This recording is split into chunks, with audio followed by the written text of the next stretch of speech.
In this video, I will tell you how to protect designs with the Hague Agreement.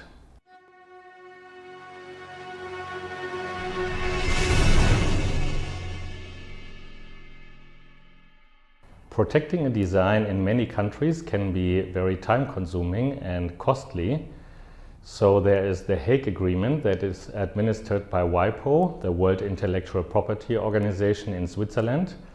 And this allows all the member states of the agreement to file one application for design in many countries and regions of the world. So far, until earlier this year, there were only a limited number of interesting countries member to this treaty. But for example, Switzerland and the EU were also already member of the agreement. But now in May of this year, in 2015, the US and Korea and Japan also joined the agreement, and China and Russia are also contemplating to join the agreement. So now it may become very interesting for applicants to use that agreement to file for design protection. In this video, I want to tell you how to exactly file for this kind of registration for a design. So what kind of information do you need? You need basically 4 pieces of information. You need the name and the address of the applicant. You need the representations of the design, basically JPEG files. Then you need to know the good that is depicted on the designs. You need to pay fees, so you need to know the amount of the fees. And you need to know the countries and regions where you want protection. Let's start with entitlement. So you can file a design according to the Hague Agreement either when you are national of one of the member states like Germany, the EU or the US. You can live in one of the member states, so have a domicile there, or you can have a commercial establishment in one of the member states. Then you need the representations, and there is one tip that I want to give you.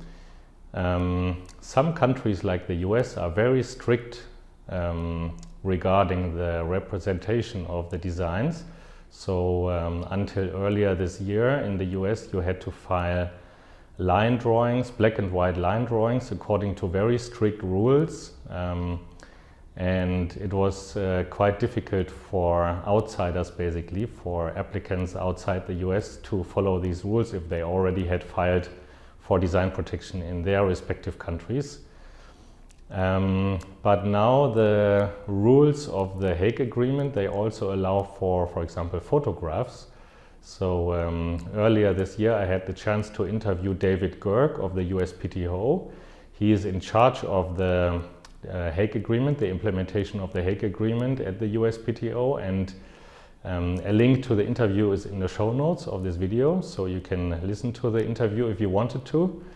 And he hinted that the US might soften the rules and actually allow something like photographs. That is something unheard of in US design protection history, but to allow photographs as representation for designs.